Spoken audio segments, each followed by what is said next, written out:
अस्सलाम वालेकुम। आज हम पढ़ेंगे कंटिन्यूस प्रोबेबिलिटी डिस्ट्रीब्यूशंस। और कंटिन्यूस प्रोबेबिलिटी डिस्ट्रीब्यूशंस में जो सबसे इम्पॉर्टेंट डिस्ट्रीब्यूशन है वो है नॉर्मल डिस्ट्रीब्यूशन, और ये डिस्ट्रीब्यूशन आज हम पढ़ेंगे। प्रोबेबिलिटी डिस्ट्रीब्यूशंस दो तरह की होती हैं, जैसा कि आप पहले भी पढ़ चुके हैं। प्रोबेबिलिटी डिस्ट्रीब्यूशन में एक होती हैं डिस्क्रीट प्रोबेबिलिटी डिस्ट्रीब्यूशन, जिसमें हमने बायनोमियल डिस्ट्रीब्यूशन पढ़ ली है। इसके अलावा पॉइजन, हाइपरज्योमेट्रिक और इनके अलावा भी काफ़ी डिस्ट्रीब्यूशंस हैं। और कंटिन्यूस डिस्ट्रीब्यूशंस में, कंटिन्यूस प्रोबेबिलिटी डिस्ट्रीब्यूशन में जो सबसे इम्पॉर्टेंट डिस्ट्रीब्यूशन है वो है नॉर्मल डिस्ट्रीब्यूशन, जो कि आज हम पढ़ने लगे हैं। इसके अलावा यूनिफॉर्म, एक्सपोनेंशियल और इनके अलावा भी काफ़ी सारी कंटिन्यूस प्रोबेबिलिटी डिस्ट्रीब्यूशंस हैं। Continuous probability distributions. A continuous random variable is a variable that can assume any value on a continuum. So ये continuous random variable को define किया जा रहा है यहाँ पे, और ये आप पहले भी पढ़ चुके हैं कि एक continuous random variable क्या होता है। और कंटिन्यूस प्रोबेबिलिटी डिस्ट्रीब्यूशन एक ऐसी डिस्ट्रीब्यूशन होती है जिसका वेरिएबल कंटिन्यूस होता है। सो यहाँ पे कंटिन्यूस वेरिएबल को डिफ़ाइन किया गया है जो कि एक कंटिन्यूम में कोई भी वैल्यू एज्यूम कर सकता है। आप पहले भी पढ़ चुके हैं कि वो एक इंटरवल में कोई भी वैल्यू एज्यूम कर सकता है, विद इन एन इंटरवल वो वैल्यूज़ को ले सकता है। अब यहाँ पे इसकी कुछ एग्जांपल दी गई हैं। Thickness of an item. Thickness of an item का मतलब ये है कि ये लेंथ को मेजर किया जा रहा है, और time required to complete a task, यहाँ पे टाइम को मेजर किया जा रहा है। टेम्परेचर, यहाँ पे टेम्परेचर को किया जा रहा है। हाइट इन इंचेस, सो यहाँ पे हाइट को मेजर किया जा रहा है। ये सारे वो वेरिएबल्स हैं जो कि कंटिन्यूस हैं, यानी कि इनकी वैल्यू पॉइंट्स में आ सकती है, विद इन एन इंटरवल आ सकती है। विद इन एन इंटरवल ये कोई भी वैल्यू एज्यूम कर सकते हैं, चाहे वो होल नंबर है चाहे वो पॉइंट्स में है। क्योंकि थिकनेस ऑफ एन आइटम आप देख लें कि जो लेंथ का मेजरमेंट है वो भी पॉइंट्स में हो सकती है, टाइम भी पॉइंट्स में हो सकता है, 1.5 आवर, 1.5 आवर, इस तरह। टेम्परेचर भी पॉइंट्स में आ सकता है, 99.9, 99.8, 98.1, और हाइट भी इसी तरह पॉइंट्स में आ सकती है। These can potentially take on any value depending only on the ability to measure accurately. So ये डिपेंड करता है आप कितना एक्यूरेटली इसको मेजर कर रहे हैं, या जो आपके पास इंस्ट्रूमेंट है मेजरिंग वो कितना एक्यूरेटली उसको मेजर कर सकता है उसके पॉइंट्स को। क्योंकि हो सकता है आपके पास कोई ऐसा इंस्ट्रूमेंट हो जो कि वाकई में पॉइंट्स में बहुत अच्छा मेजर कर सकता हो, और हो सकता है कि आपका इंस्ट्रूमेंट पॉइंट्स में उसको मेजर नहीं कर सकता हो, यानी कि आपके पास एक ऐसा इंस्ट्रूमेंट है हाइट मेजर करने के लिए जो कि आपको पॉइंट्स में सही तरह नहीं बता सक रहा। तो इसका मतलब ये नहीं है कि आपका वो वेरिएबल पॉइंट्स में नहीं है। आपका जितना एक्यूरेट होगा मेजरिंग इंस्ट्रूमेंट, उतनी ही आपको एक्यूरेट वैल्यूज़ मिलेंगी इन पॉइंट्स पे। So the normal probability density function PDF, ये आप पहले भी पढ़ चुके हैं कि probability density function क्या होता है। इसको हम PDF से डिनोट करते हैं। ये किसी भी वेरिएबल का फंक्शन होता है।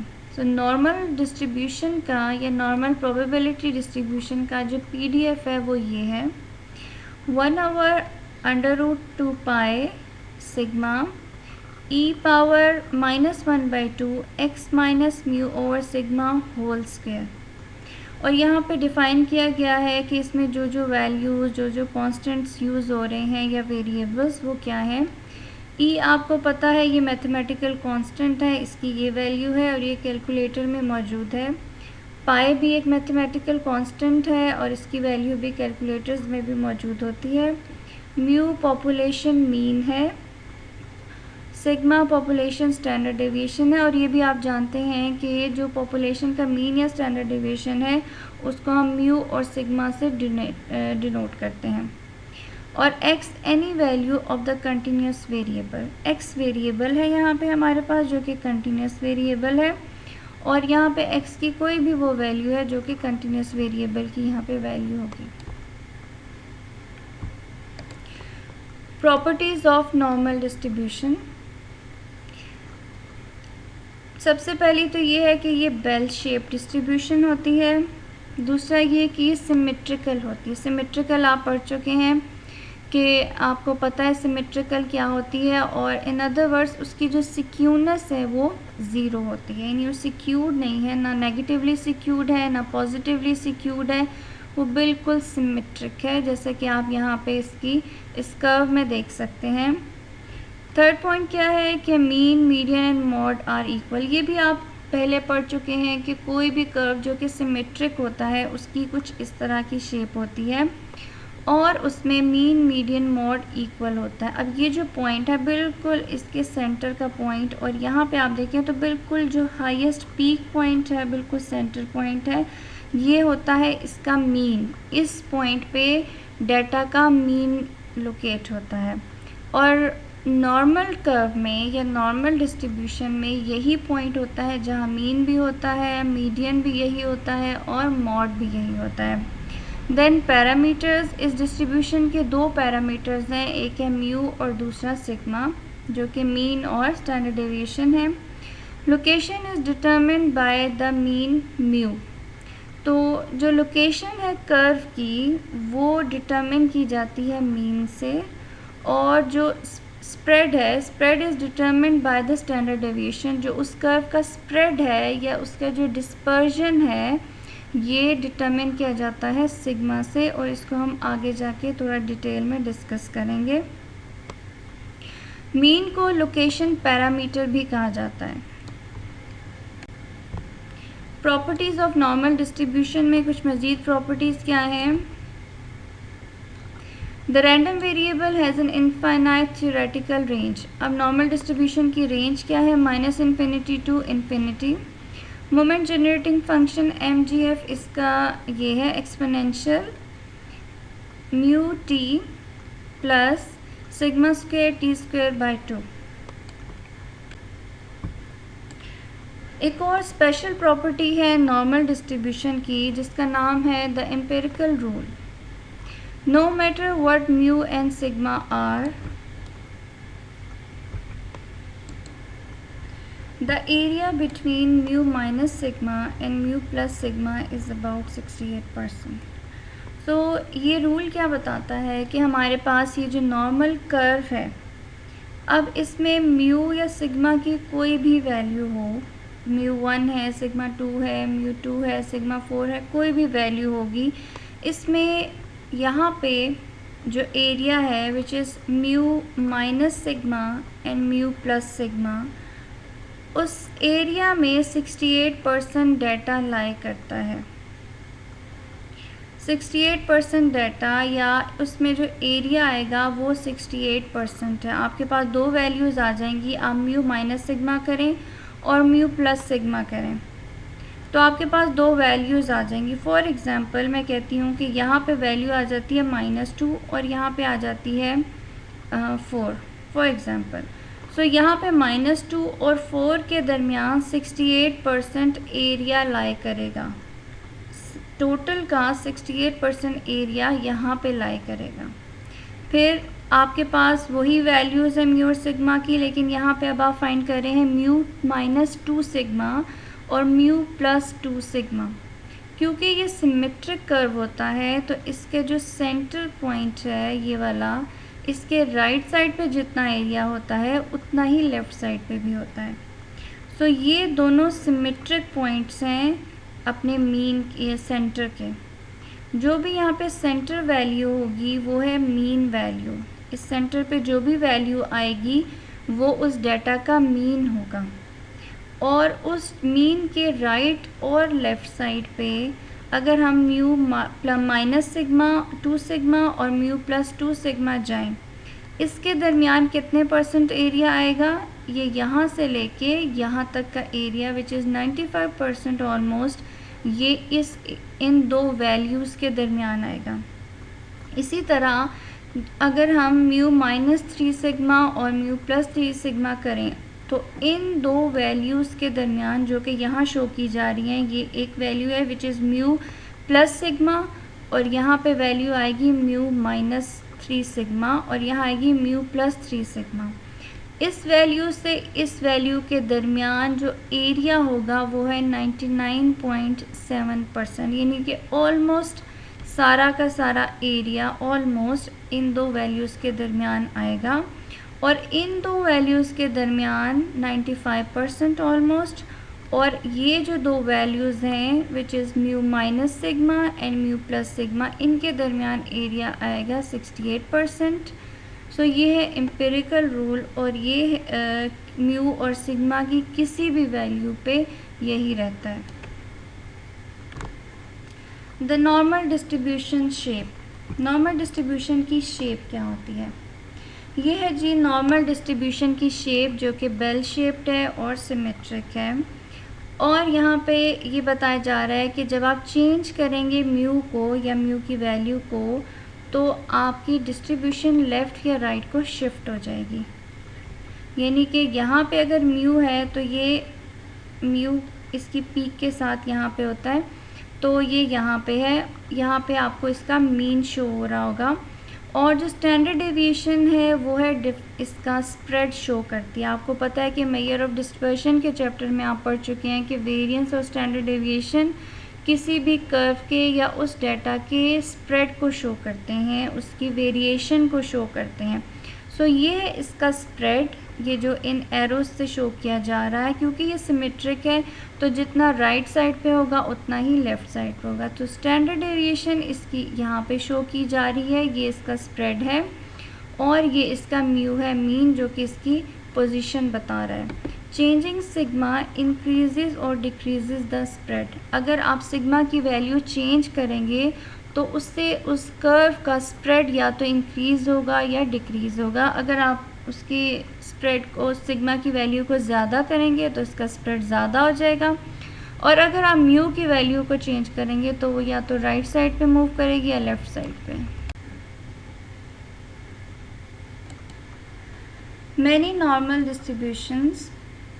अब यहाँ पे जो कॉन्सेप्ट अभी पिछली स्लाइड में आपको बताया गया था कि सिग्मा की डिफरेंट वैल्यूज़ पे आपको ग्राफ का स्प्रेड चेंज होता नज़र आएगा, और म्यू की डिफरेंट वैल्यूज़ पे ग्राफ की जो लोकेशन है वो चेंज होगी। उसी को एक्सप्लेन किया गया है यहाँ पे डिफरेंट कर्व्स के साथ।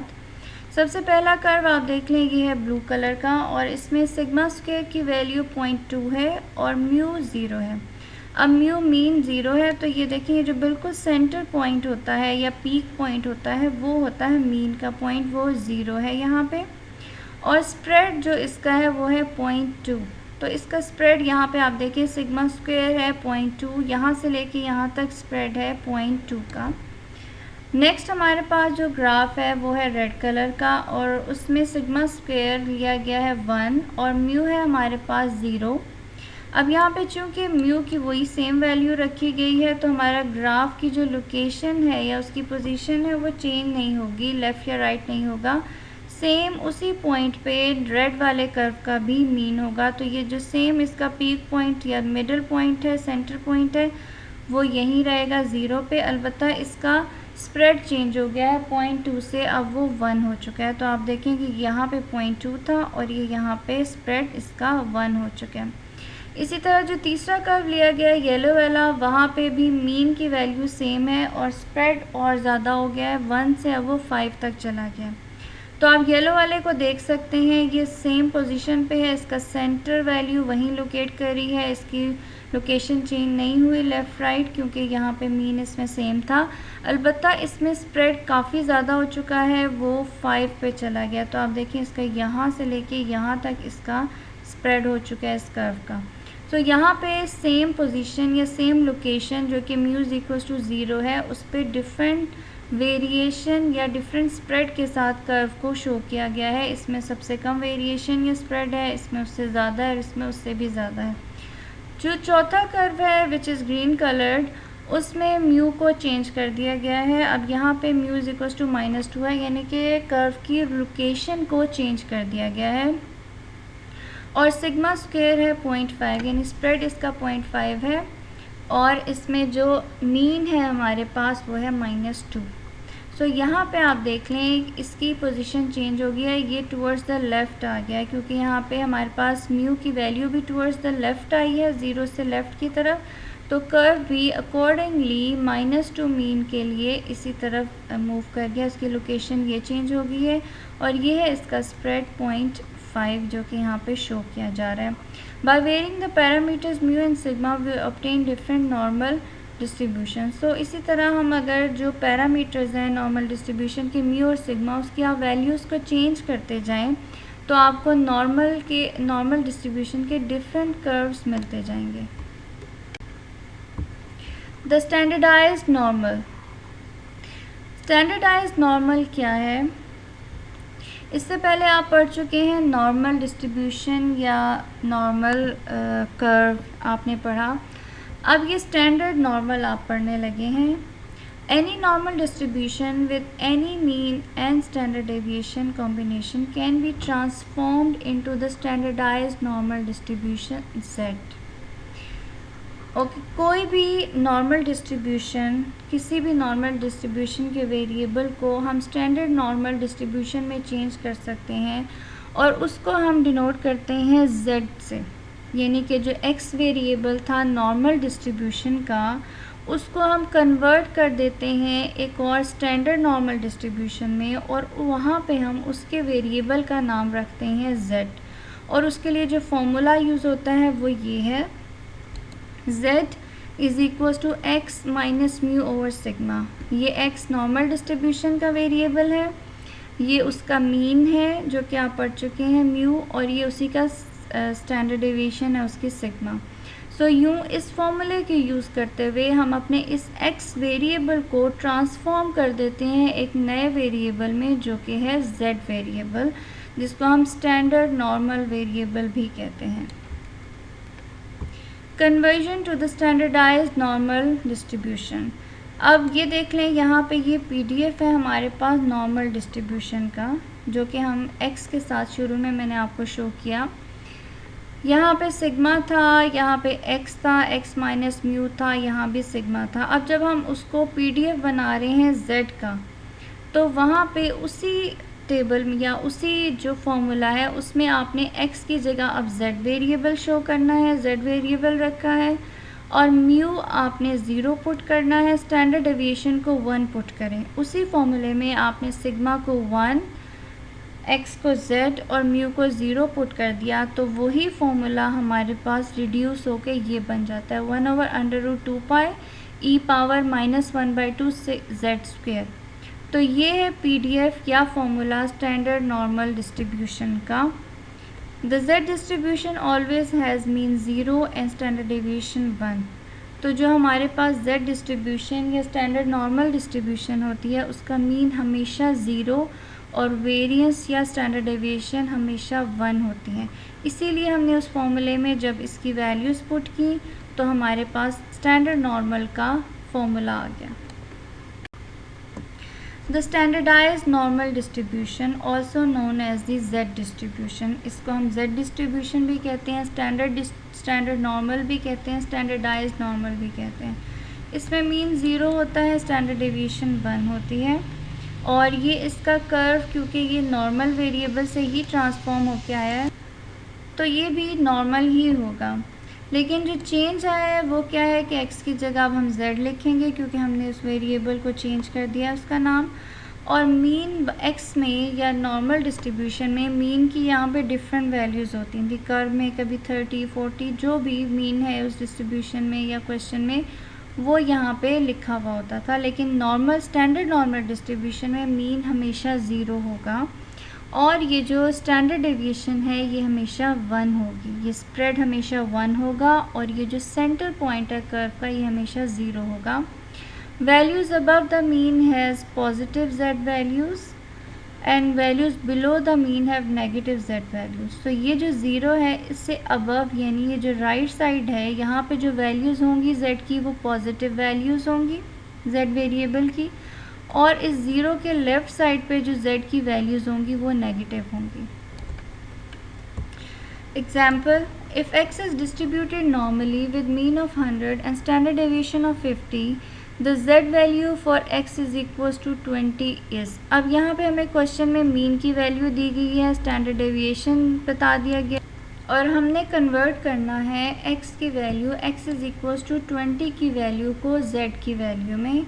और इसका फॉर्मूला हमें पता है कि z में हम किस तरह से कन्वर्ट करते हैं x को, इस फॉर्मूले की बेस पे। और इस फॉर्मूले में 3 वैल्यूज़ चाहिए और ये तीनों वैल्यूज़ हमारे पास मौजूद हैं। x की वैल्यू 20 है जो कि हमें यहाँ दी गई है, जिसको हमने z की वैल्यू में कन्वर्ट करना है, माइनस म्यू ये 100 है और ये स्टैंडर्ड डेविएशन, और यूँ z की वैल्यू आ गई 2। तो x इज इक्वल टू 200 को जब हमने z में कन्वर्ट कर लिया तो z की वैल्यू आ चुकी है 2। This says that x is equals to 200 is 2 standard deviations, 2 increments of 50 units above the mean of 100. Comparing x and z units. So अभी हम कंपेयर करते हैं कि जो अभी हमने एग्जाम्पल सॉल्व की है जिसमें हमने x की वैल्यू को z में कन्वर्ट किया है, उसके हम यूनिट्स को थोड़ा सा कंपेयर कर रहे हैं। ये है कर्व नॉर्मल डिस्ट्रीब्यूशन का, और यहाँ पे हमारे पास x में जब नॉर्मल डिस्ट्रीब्यूशन जो थी हमारे पास, वहाँ पे आप देखिए हमारे पास मीन था 100। सो यहाँ पे जो सेंटर है उसका x का, ये देखिए यहाँ पे शो हो रहा है, ये x वेरिएबल है, ये नॉर्मल डिस्ट्रीब्यूशन है, इसका मीन यहाँ पे सेंटर में 100 शो किया जा रहा है। और x की वैल्यू 200 थी जो कि हमें क्वेश्चन में दी गई थी, वो है 200 वैल्यू। वो ज़ाहिर है 100 के राइट साइड पे कहीं होगी, इसका मतलब मीन के राइट साइड की एक वैल्यू थी जो कि 200 थी, जो कि हमें क्वेश्चन में दी गई थी। यहाँ पे म्यू 100 था और सिग्मा 50 था। अब इस वेरिएबल को जब हमने z में कन्वर्ट किया तो z की वैल्यू आपको पता है मीन उसका हमेशा 0 होता है, तो z के कर्व में हमारे पास इस 100 वाले पॉइंट पे या सेंटर वाले पॉइंट पे जो वैल्यू होगी वो 0 होगी, और x की 200 वैल्यू की जगह हमारे पास z में जो वैल्यू है वो है 2, और z का मीन 0 है एंड सिग्मा 1 है। तो अगर आप इन दोनों कर्व्स को इकट्ठा ही कंपेयर करें, क्योंकि दोनों नॉर्मल ही हैं, x भी नॉर्मल कर्व है, z भी नॉर्मल कर्व है, तो यहाँ पे जब 100 थी, ये मीन 100 था और x की वैल्यू 200 थी, अब उसी पॉइंट्स पे, कर्व के उन्हीं पॉइंट्स पे हमारे पास z क्या वैल्यू दे रहा है, ये तो z का मीन है, और 200 के पॉइंट पे z ने वैल्यू दी है 2 की। ये कर्व के वही पॉइंट्स हैं जो कि x में थे, बट यहाँ पे वैल्यू चेंज हो गई है क्योंकि अब ये z वैल्यू दे रहे हैं। Note that the distribution is the same, only the scale has changed. We can express the problem in the original units x और इन स्टैंडर्डाइज यूनिट z।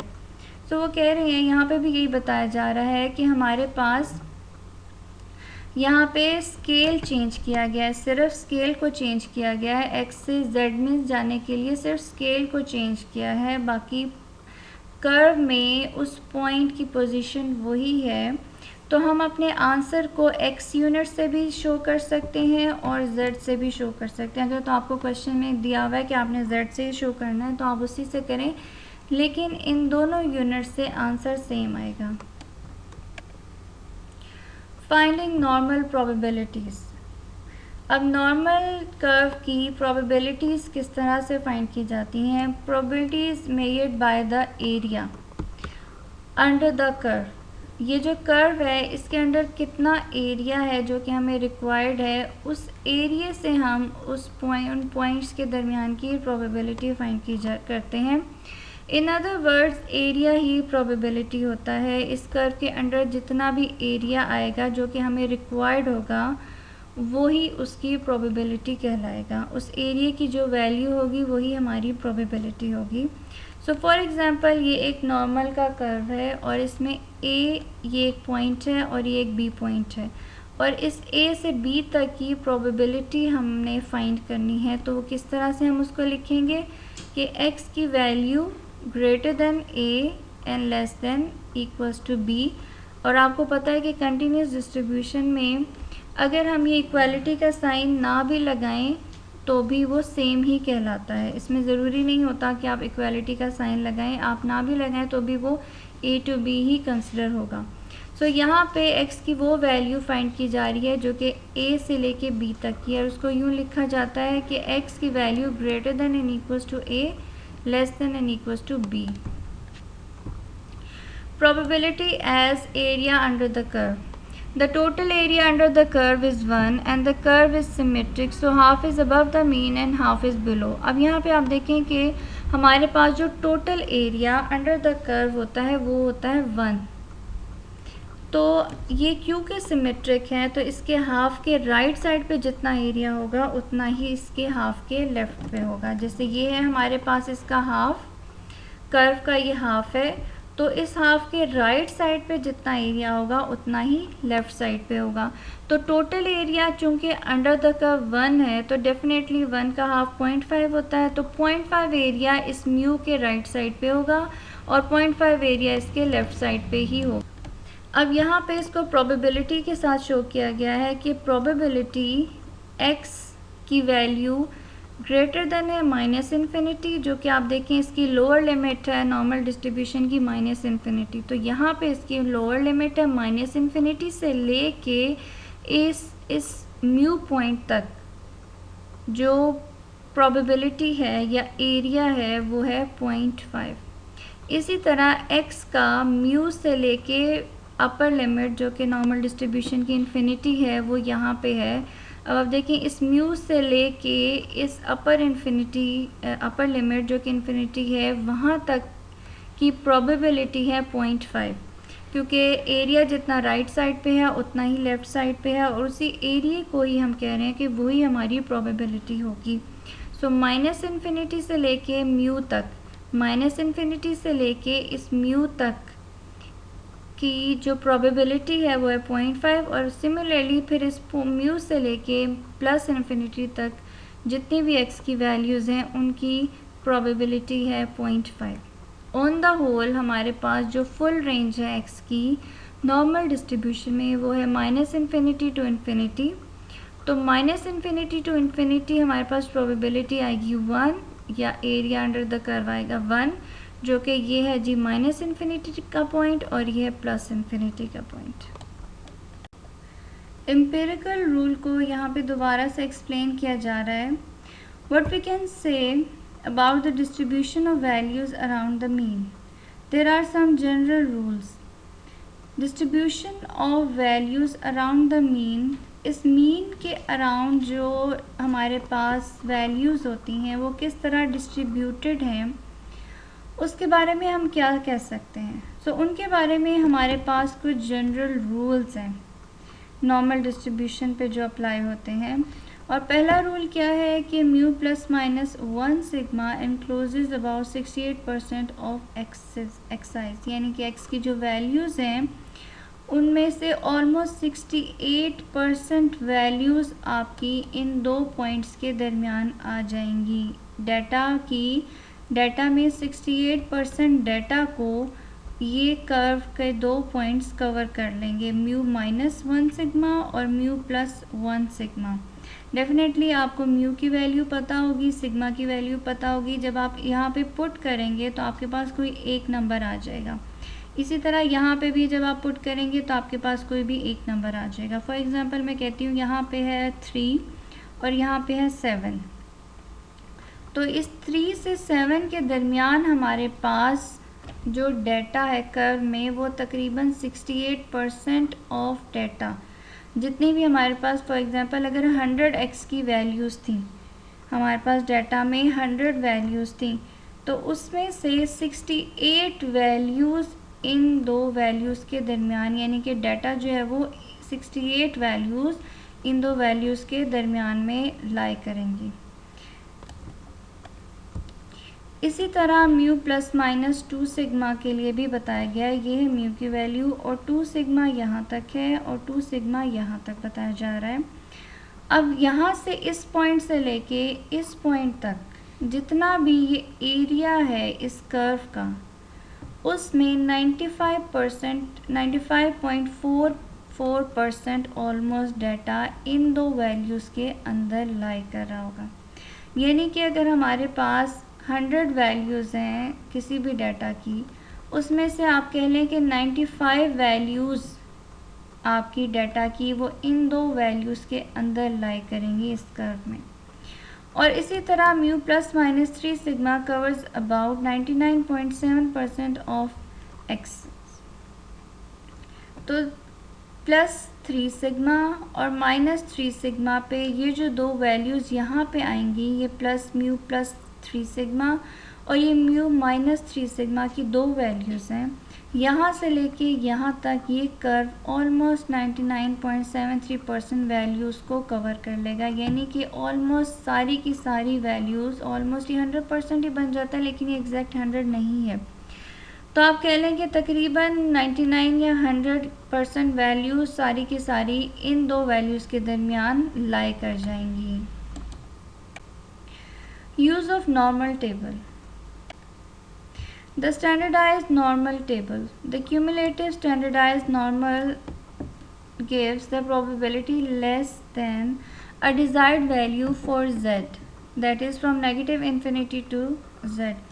हमारे पास ये नॉर्मल का कर्व होता है और फॉर एग्ज़ाम्पल हमारे पास ये है पॉइंट 2, z की वैल्यू है 2 की, और इस पॉइंट पे अगर हम कर्व अपनी टेबल में वैल्यू फाइंड करें या हम टेबल को देखें तो वो हमें प्रोबेबिलिटी देगा इस पॉइंट, सिर्फ इस पॉइंट की नहीं, क्योंकि आपको पता है कंटिन्यूस डिस्ट्रीब्यूशन में एक पॉइंट की कोई प्रोबेबिलिटी नहीं होती।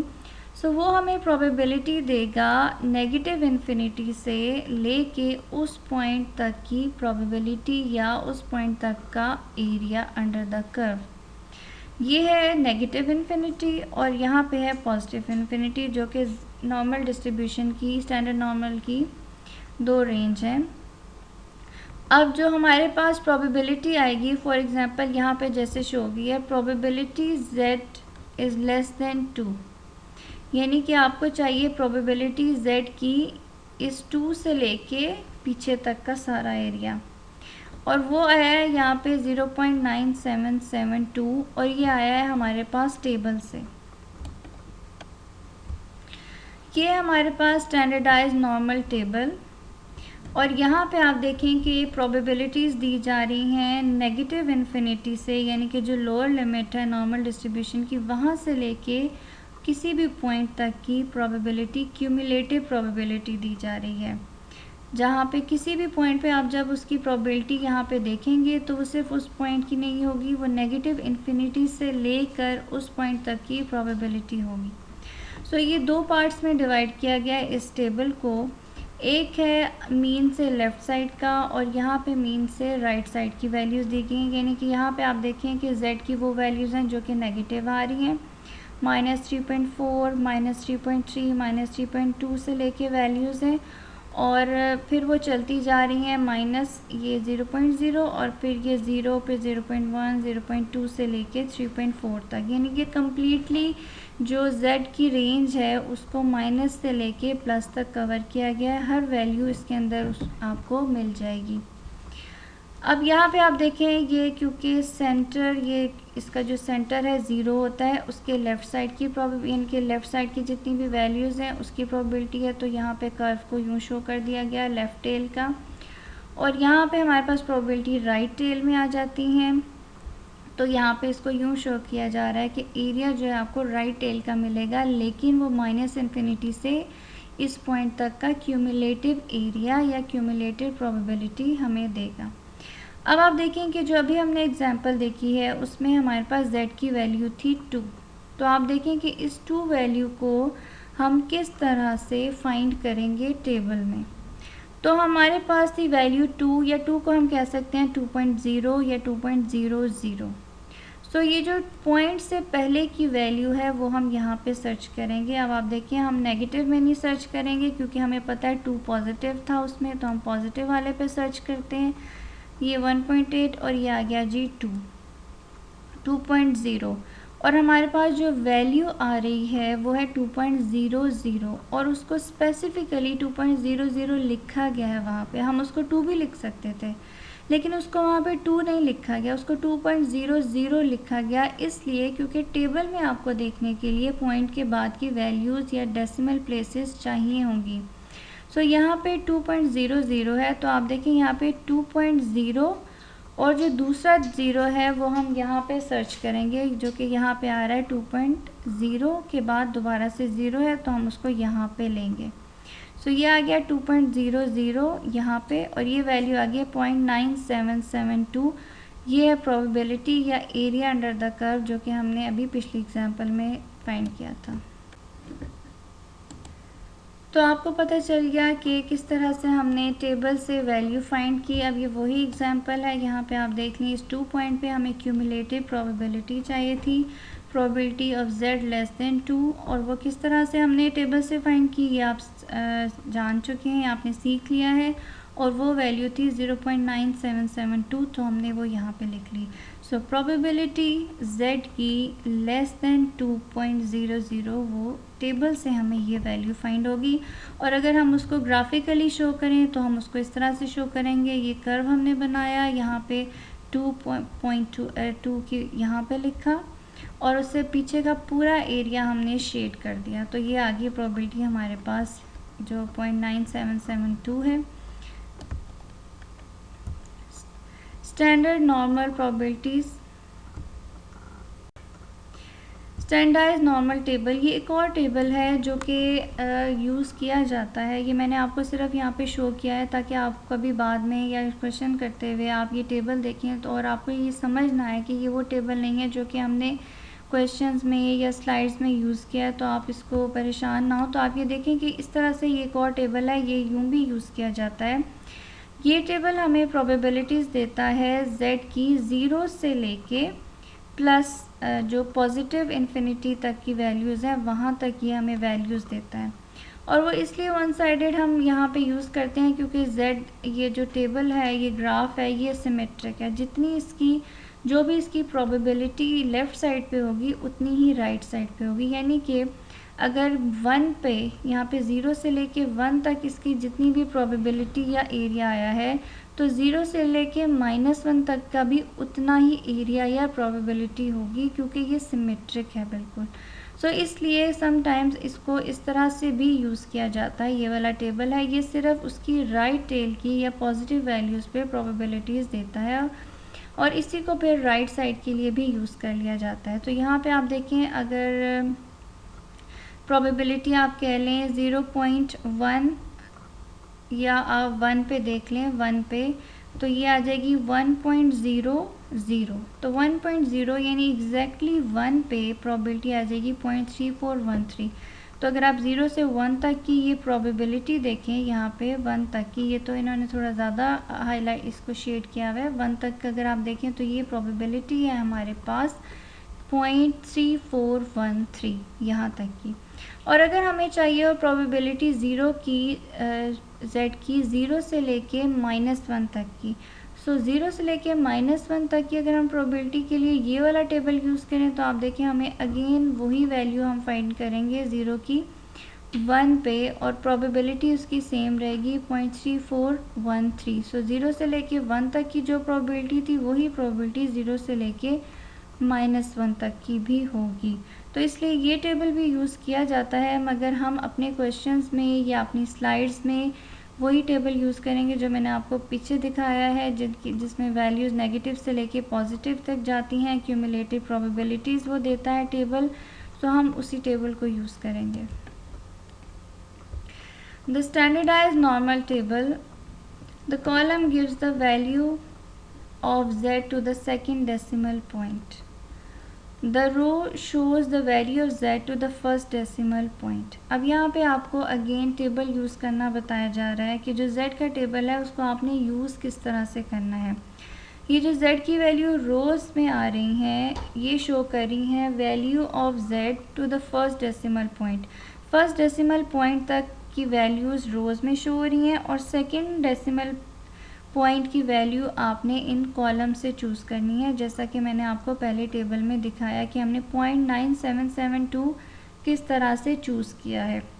ये वही एग्जाम्पल है जिसको यहाँ पे दोबारा से एक्सप्लेन किया जा रहा है। The value within the table gives the probability from z to -infinity, from z is equal -infinity up to the desired z value. तो -infinity से लेके कोई भी डिज़ायर्ड वैल्यू तक आप यूँ प्रोबेबिलिटी फाइंड कर सकते हैं।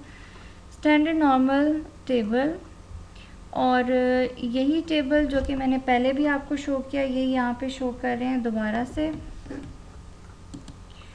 ये वही टेबल है, यहाँ पे दोबारा से आपको शो किया जा रहा है। अभी जो आपने इसको देखा तो यही प्रोबेबिलिटीज़ थी 2 पे 2.0 ये रोज़ हैं इस टेबल की। इन रोज़ में आपने फर्स्ट डेसिमल प्लेस तक देखना है और ये कॉलम्स हैं, यहाँ से आपने अपनी सेकंड डेसिमल प्लेस को चूज़ करना है। तो यहाँ पे हमने 2.00 पे इस वैल्यू को चूज़ किया।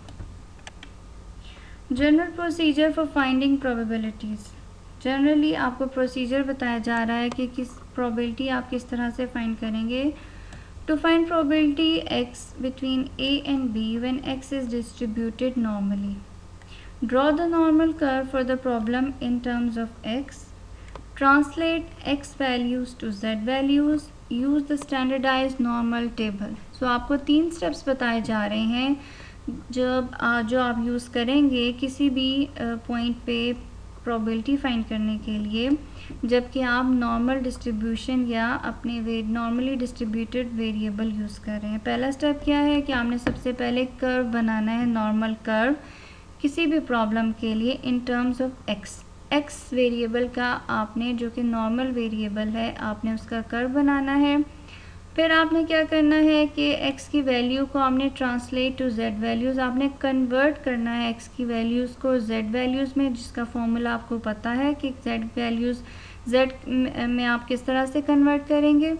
और फिर आपने यूज़ करना है स्टैंडर्ड नॉर्मल टेबल को, जिससे आपको प्रोबेबिलिटीज़ मिल जाएंगी। Example, suppose that the time it takes to complete a task is normally distributed with mean 8 minutes and standard deviation 5.0 minutes. Find probability x less than 8.6। सो हमारे पास यहाँ पे mean given है, हमें standard deviation given है और x की value भी given है। सो सबसे पहला स्टेप जो हमें बताया गया है कि हमने नॉर्मल कर्व ड्रॉ करना है। सो ये हमने यहाँ पे नॉर्मल कर्व ड्रॉ कर लिया।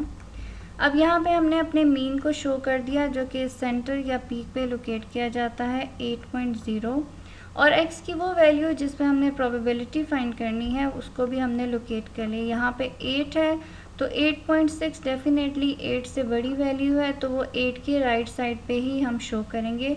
तो इसको हम बहुत स्पेसिफिकली नहीं शो करते, वैसे ही हम इसको रैंडमली थोड़ा अंदाजे के साथ हम इसको, जो भी हमें x की वैल्यू दी जाती है उसको हम अंदाजे से x के राइट साइड पे इसको हम शो कर रहे हैं। इसको हम बहुत ज़्यादा मेजर करके स्केल के साथ नहीं शो करते कि हम स्केल रखें और पॉइंट्स में मेजर करें, पॉइंट यहाँ तक आ रहा है, तो उस तरह हम इसको नहीं करते। हम इसको अंदाजे से, हमें पता है कि 8 से बड़ी वैल्यू है तो वो राइट साइड पे होगी, 8 से छोटी वैल्यू है तो वो लेफ़्ट साइड पे होगी, तो हम इसको अंदाजे से कहीं भी इसको प्लॉट कर देते हैं। और वो एरिया जो कि हमने फाइंड करना है, यहाँ पे हमने फाइंड करना है area probability x less than 8.6। Less than 8.6 का मतलब ये है कि 8.6 के पीछे का सारा एरिया हमने या प्रोबेबिलिटी फाइंड करनी है।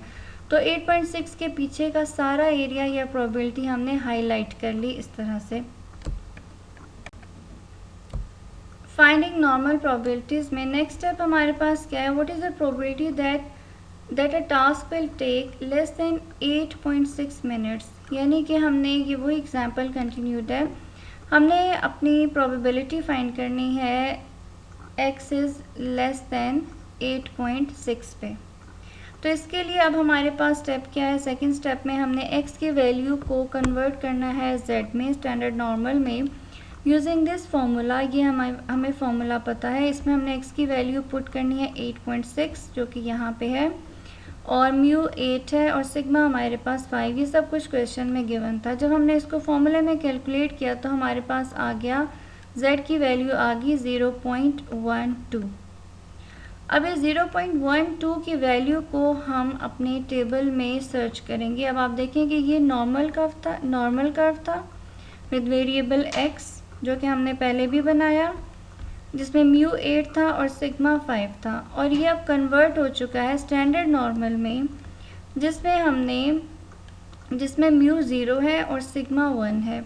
और ये जो पॉइंट है जो कि हमने x को z में कन्वर्ट किया है, ये दोनों में सेम है। यहाँ पे ये 8.6 था और यहाँ पे ये 0.12 है, बट इसमें वो जगह या ये पॉइंट कर्व में बिल्कुल सेम है। देखें जिस पॉइंट पे आपने 8.6 को शो किया है उसी पॉइंट पे आप 0.12 को भी शो करें, क्योंकि एग्जैक्टली ये दोनों सेम ही पॉइंट पे लोकेट करते हैं, लेकिन सिर्फ इनका स्केल चेंज हो चुका है, तो हम इसलिए इसको Z स्केल में शो करते हैं।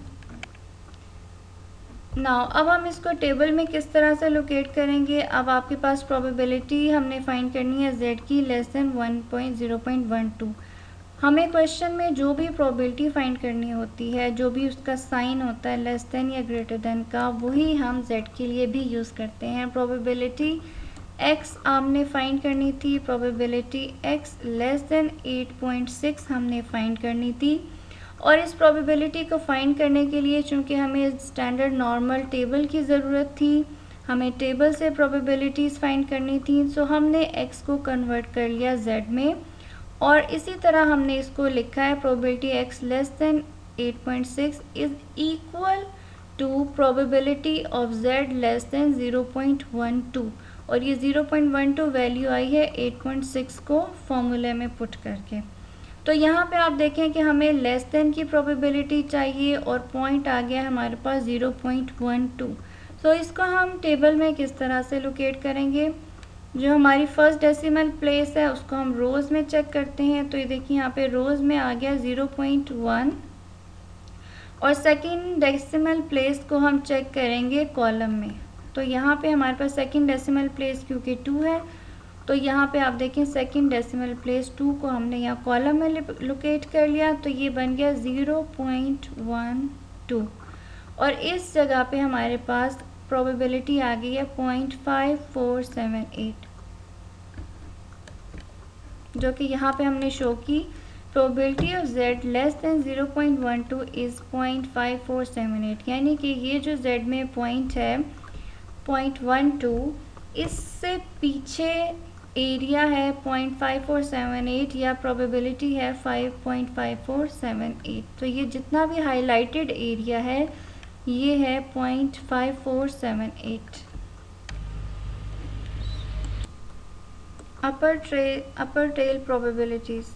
What is the probability that a task will take more than 8.6 minutes? Now अब हमने फाइंड करनी है प्रोबेबिलिटी x की ग्रेटर देन 8.6। मोर देन 8.6 का मतलब है कि आपने फाइंड करनी है x की प्रोबेबिलिटी ग्रेटर देन 8.6 पे।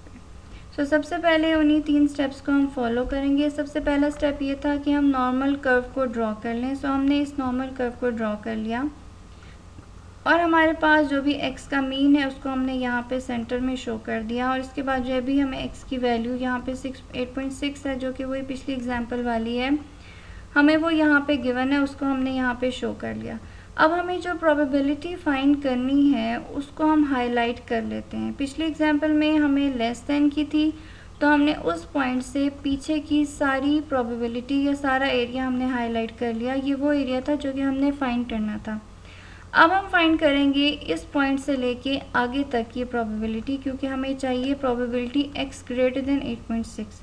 तो इसलिए हमने इस पॉइंट से आगे तक का सारा एरिया हाईलाइट कर लिया, और ये वो एरिया जो कि हमने फाइंड करना है यहाँ की प्रोबेबिलिटी को। नाउ अब हम किस तरह से प्रोबेबिलिटी फाइंड करेंगे x की ग्रेटर देन 8.6। तो इसके लिए आप सबसे पहले ये समझें कि हमारे पास जो ये टेबल होता है या ये जो कर्व है हमारे पास, इसमें टोटल एरिया है वो है 1, या टोटल प्रोबेबिलिटी जो है वो 1 है, या total area under the curve वो 1 होता है, या माइनस इन्फिनिटी से लेके पॉजिटिव इन्फिनिटी तक एरिया 1 है। और यहाँ पे हमारे पास है जो z का पॉइंट आया है, इसी पॉइंट पे हमने क्या लिखा है प्रोबेबिलिटी z ग्रेटर देन 8.6, जो कि हमने फाइंड करनी है, जो कि हमें रिक्वायर्ड है क्वेश्चन में। This is equals to probability of z greater than 0.12। अब यहाँ पे हम दोबारा से इसको कन्वर्ट करेंगे नहीं, क्योंकि हम पिछली एग्जाम्पल में 8.6 पॉइंट को इस 8.6 को हम z में कन्वर्ट कर चुके हैं, और उसका आंसर आया था 0.12। और ये जो साइन है यहाँ पे ग्रेटर देन का, वो यहाँ पर भी सेम रहता है, क्योंकि अगर आपने x की ग्रेटर देन 8.6 फाइंड करनी है तो आप z के टेबल में या z के ग्राफ में जाके भी इस पॉइंट से ग्रेटर देन की प्रोबेबिलिटी ही फाइंड करेंगे। तो अब हम ये किस तरह से करेंगे, z के लिए हमें चाहिए, z के टेबल में जब हम 0.12 पे जो भी हमारे पास एरिया या प्रोबेबिलिटी आएगी वो उस पॉइंट्स की प्रोबेबिलिटी पीछे से लेके उस पॉइंट तक की देगा। यानी 0.12 पे जो भी एरिया या प्रोबेबिलिटी आएगी वो -∞ टू दिस पॉइंट तक की आ रही है। लेकिन हमें इस क्वेश्चन में रिक्वायर्ड है इस पॉइंट से लेके आगे तक का एरिया। अब यहाँ पे आप देखें बहुत ही विजिबली शो किया गया है, ये है स्टैंडर्ड नॉर्मल कर्व जिसका मीन 0 है और हमारे पास चूँकि वैल्यू पॉजिटिव आई है 0.12 एक पॉजिटिव वैल्यू आई है। सो इस पॉजिटिव वैल्यू को हमने 0 के राइट साइड पे लिखा है और इसको हम अंदाजे से लिखते हैं। इसके लिए हम कोई स्केल या वो नहीं यूज़ करते कि हम एग्जैक्टली मेजर करें कि 0.1 0.2 के डिफरेंस से हम उसको लिखें।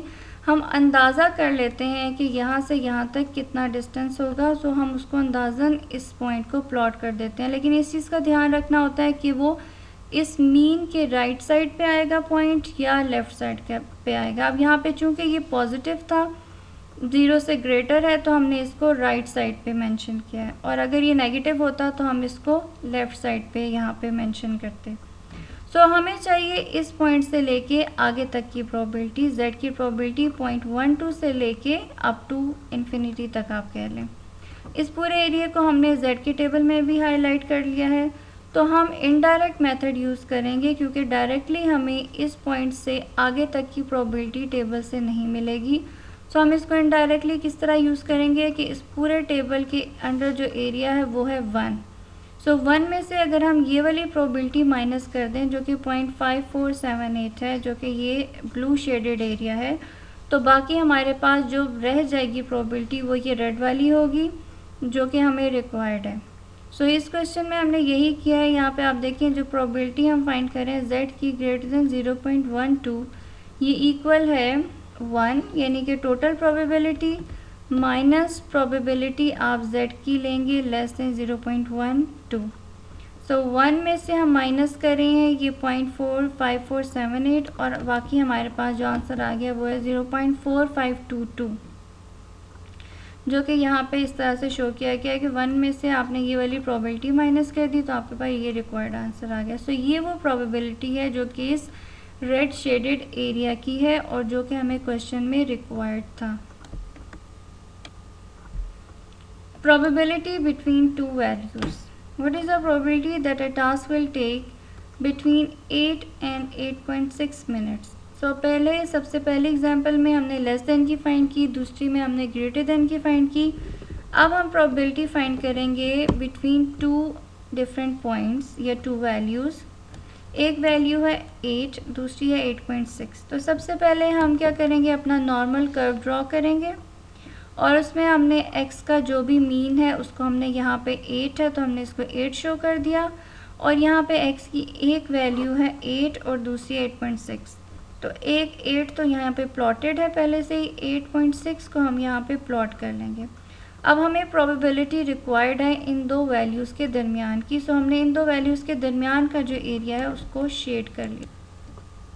अब हम क्या करेंगे कि हम x की जो दो वैल्यूज़ हैं जिन पे हमें प्रोबेबिलिटी के लिए रिक्वायर्ड है उन दोनों वैल्यूज़ पे हम z की वैल्यूज़ को फाइंड करेंगे।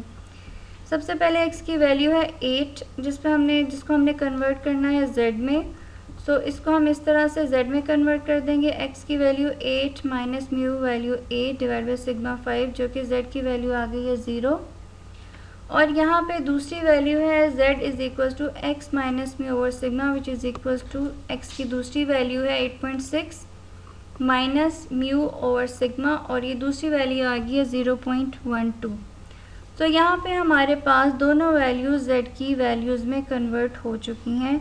तो प्रोबेबिलिटी हमने फाइंड करनी है x की बिटवीन 8 एंड 8.6 जो कि इक्वल है प्रोबेबिलिटी z की 0 टू 0.12। तो हमने फाइंड करनी है z की प्रोबेबिलिटी 0 से लेके 0.12 और हम इसको z में क्यों कन्वर्ट करते हैं, क्योंकि प्रोबेबिलिटी फाइंड करने के लिए हमें स्टैंडर्ड नॉर्मल टेबल से प्रोबेबिलिटी फाइंड करनी होती है और वो टेबल हमें मिलता है जब हम x को z में कन्वर्ट कर लेते हैं। सो हमें ये रिक्वायर्ड होता है कि हम अपनी x की हर वैल्यू को सबसे पहले z में कन्वर्ट करें और फिर उस z के जो स्टैंडर्ड नॉर्मल z है इसके टेबल को यूज़ करते हुए प्रोबेबिलिटी फाइंड कर लें। सो वो प्रोबेबिलिटी तो सेम या एरिया बिल्कुल सेम देता है।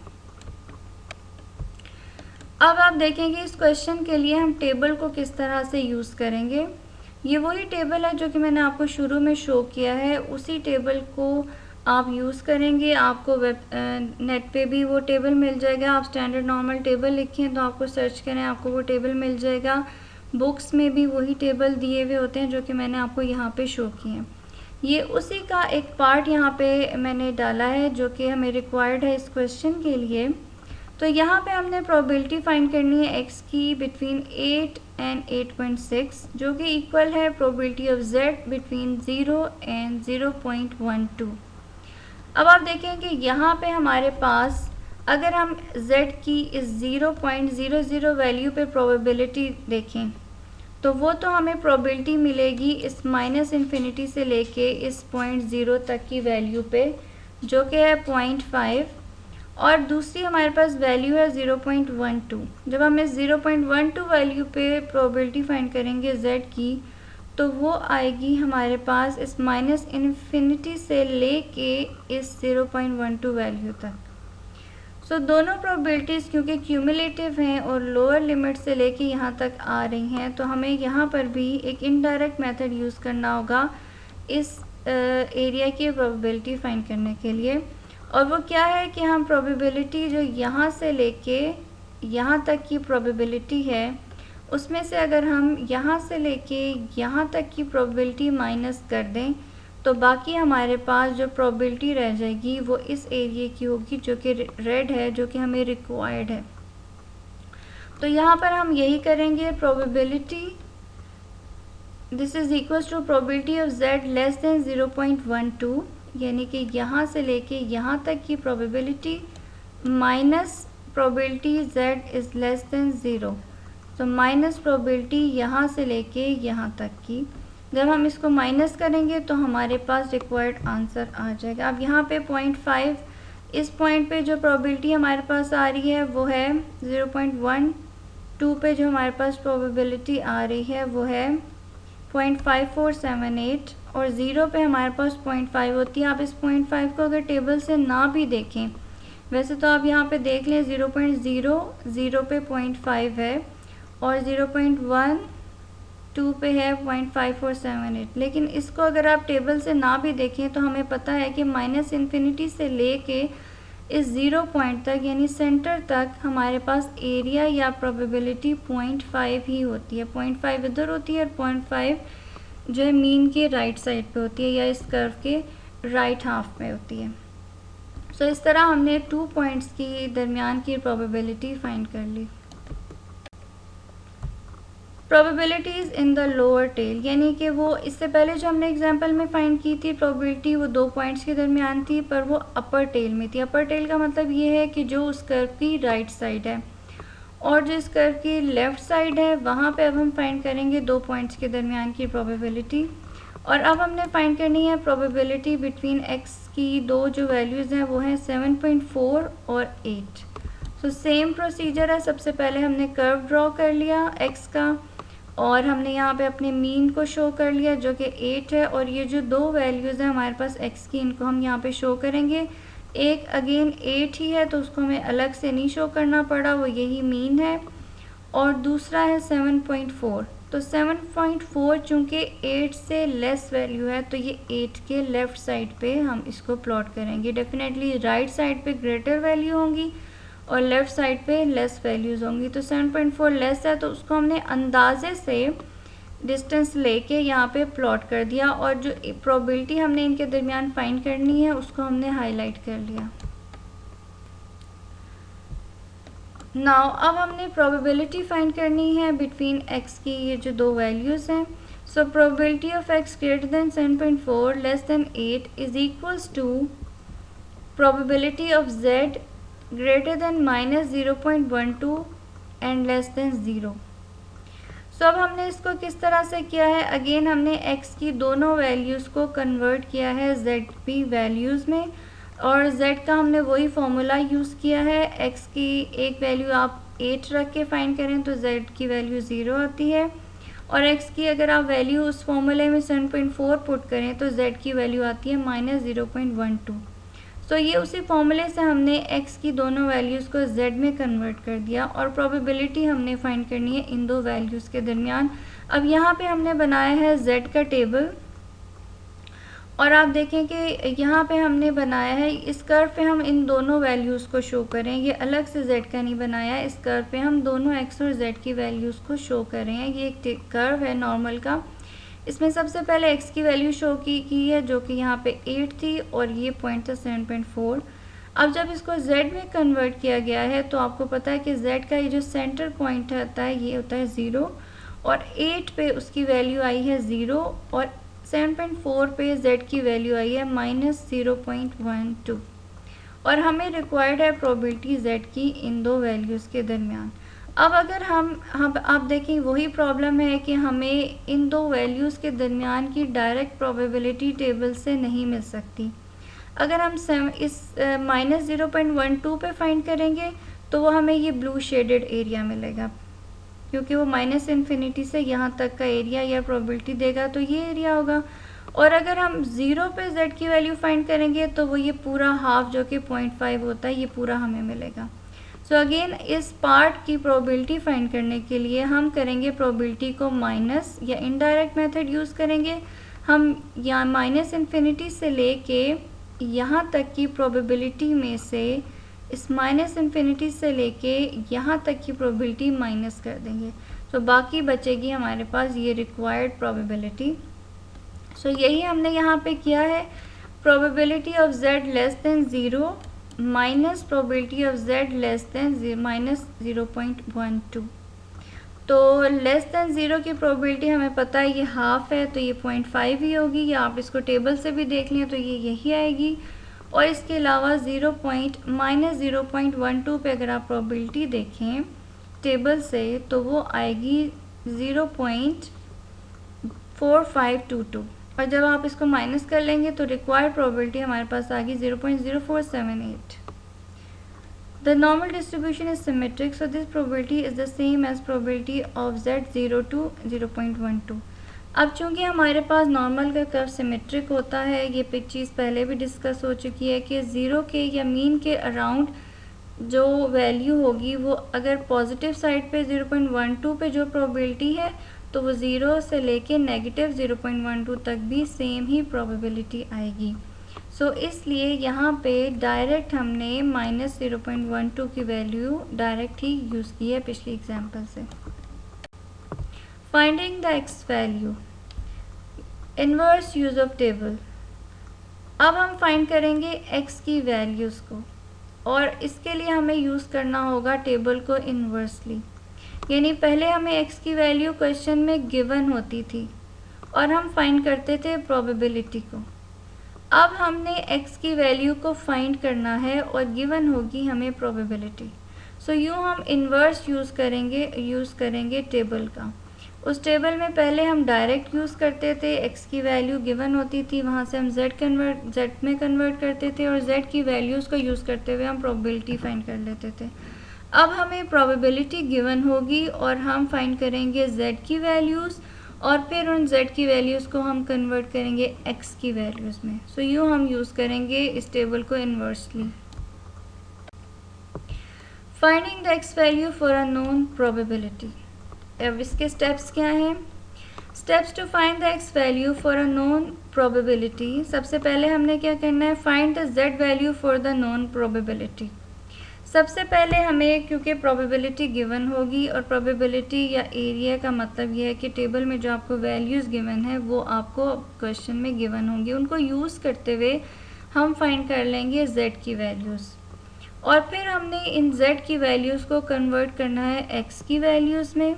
और वो किस तरह से कन्वर्ट होंगी, उसका ये फॉर्मूला है x = μ + σz, और ये कहाँ से आया है, ये इसी फॉर्मूले से आया है जो कि z में कन्वर्ट करने का फॉर्मूला था। अगर आप सिग्मा को यहाँ पे ले जाएं, मल्टीप्लाई कर दें और फिर इस म्यू को इस तरफ ले जाएं प्लस करके, तो x की वैल्यू हमारे पास बन जाएगी म्यू प्लस सिग्मा z। सो यूँ जो z की वैल्यू हम टेबल से फाइंड करेंगे उसको हम सिग्मा से मल्टीप्लाई करेंगे, ऐड कर देंगे म्यू में, तो हमारे पास x की रिक्वायर्ड वैल्यू आ जाएगी। Example, the quickest 20% of the task will take less than how many minutes? Now find the x value so that only 20% of all values are below this x। तो सबसे पहले तो हमने बना लिया एक कर्व, नॉर्मल कर्व, और इसमें हम शो कर रहे हैं x की वैल्यू को। ये वही एग्जाम्पल है, पीछे वाली ही है। तो इसमें हमें चूँकि मीन पहले से मेंशन था तो हमने उस मीन को प्लॉट कर दिया 8, और हमें कहा जा रहा है कि आपने फाइंड करनी है x की वो वैल्यू जिसके बिलो 20% है, so that only 20% of all values are below this x। ये जो x की वैल्यू हमने फाइंड करनी है, इससे बिलो सिर्फ 20% x की वैल्यूज़ हैं। इसका मतलब ये है कि ये जो यहाँ पे हमने मीन को शो किया है, उसके लेफ़्ट साइड पे कोई एक ऐसी वैल्यू होगी जिसके पीछे 20% डाटा है, या अगर आप 20% को कन्वर्ट कर लें पॉइंट में तो वो हो जाएगा 0.2000 या 0.200। इतने ये प्रोबेबिलिटी या एरिया जो है वो यहाँ लाई करेगा उस पॉइंट के बिलो जो कि हमें यहाँ पे रिक्वायर्ड है या हमने फाइंड करना है। सो अगर हम इसको z में कन्वर्ट करेंगे तो 8 0 में कन्वर्ट हो जाएगा। डेफिनेटली z का मीन 0 है। Find the z value for the known probability. अब हम इसको किस तरह से लोकेट करते हैं। ये जो हमें प्रोबेबिलिटी दी जाती है या एरिया दिया गया है परसेंट में, इसको हम कन्वर्ट करेंगे सबसे पहले तो पॉइंट्स में, जो कि हो जाएगा, जो कि था 0.2000, और इस वैल्यू को हम फाइंड करेंगे अपने टेबल में इन्वर्सली। हमारे टेबल में जो हमें प्रोबेबिलिटीज़ गिवन है वहाँ पे हम इसको फाइंड करेंगे। सो यहाँ पे आप देख लें हमारे पास चूँकि ये z टेबल के लेफ़्ट साइड पे आ चुका है, ठीक है। ये z टेबल में लेफ़्ट साइड की एक वैल्यू है, क्योंकि हम x और y की जो भी वैल्यू प्लॉट करते हैं वो टेबल कर्व में बिल्कुल सेम पॉइंट पे लोकेट होती हैं दोनों वैल्यूज़। तो चूँकि ये x में लेफ़्ट साइड पे लोकेट हो रही है तो ये z में भी एक लेफ़्ट साइड की कोई वैल्यू होगी, और आपको पता है कि z में लेफ़्ट साइड की जो भी वैल्यूज़ होती हैं वो नेगेटिव होती हैं।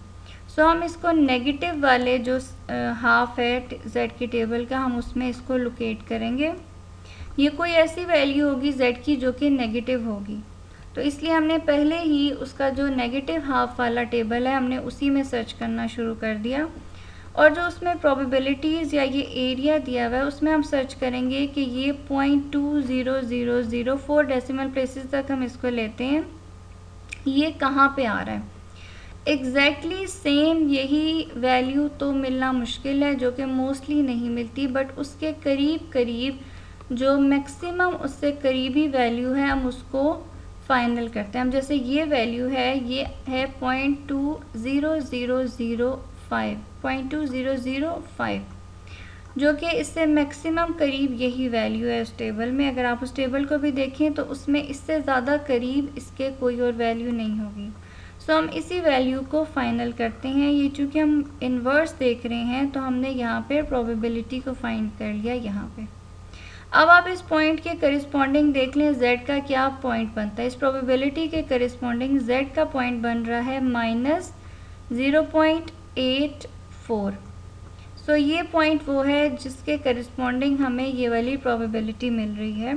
सो यहाँ पे हम देखें कि z के कर्व में ये जो पॉइंट है ये बन गया -0.84, और इस पॉइंट को अब हम कन्वर्ट करेंगे x में।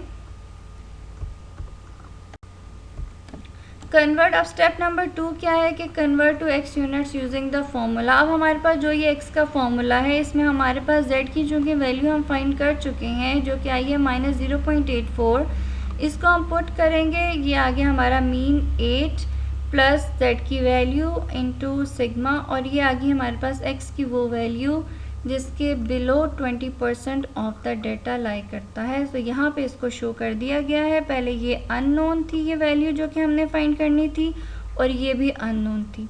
तो सबसे पहले हमने क्या किया कि उस प्रोबेबिलिटी को यूज़ करते हुए z की इस वैल्यू को नोन किया, या इस वैल्यू को हमने फाइंड किया।